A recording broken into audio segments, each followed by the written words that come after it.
We're Team Cougs 2010, and we're going to do bunker gear, the acquisition process.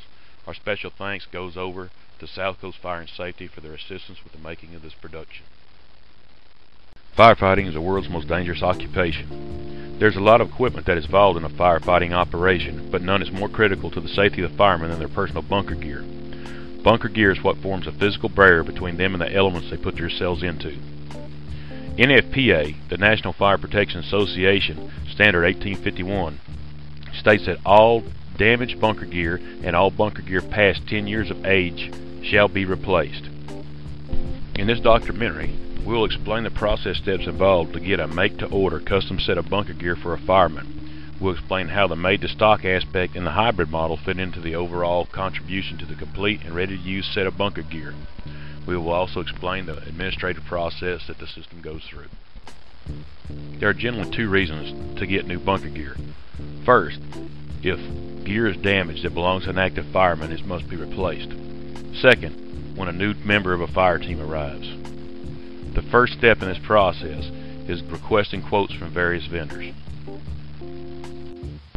Here's an example of a documented process using a flow chart, starting with the decision to order new gear through the make-to-order element and ending with accounts payable. A make-to-order system is one that uses specific instructions or requirements. An example is custom-made bunker gear. Purpose of that, just so it's a comfort thing, which relates into less stress and less fatigue. So that's what we do. We go out and measure everyone personally. A made-to-stock system incorporates forecasting demand for a given product and requires vast quantities of goods to be produced and warehoused. A hybrid system is a combination of both. There are three contrast and service designs: the production line approach, the self-service approach, and the one we use here, the personal attention approach.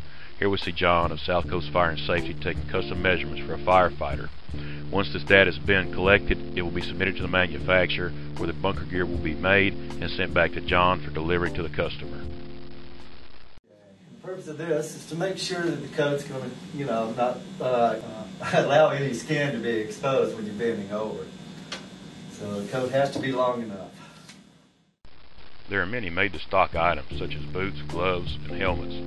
These items meet a uniform standard of the NFPA and OSHA. These items do not require custom fitting to make them safe for the firemen. Here you see several of the stock items in the South Coast Fire and Safety warehouse.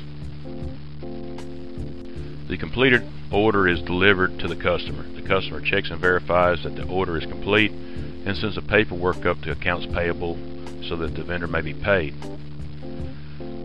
The fireman who the bunker gear was ordered for is contacted, and the new bunker gear is put on to verify the fit. The fireman is ready to go to work.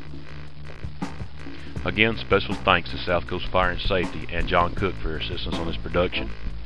In this production, we presented the need for bunker gear. We examined the process that was required to get bunker gear, starting with a request for quotes from vendors, all the way through a completed order delivered to a customer's dock.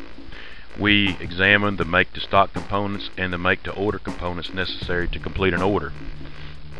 It was arrived at that to fill an order like this is a hybrid of both models, in which both make-to-stock components and make-to-order items were required. We thank you for your time and hope you walk away understanding how important bunker gear is to a fireman, and that you understand how the process of obtaining bunker gear works. For Cougs 2010, thank you.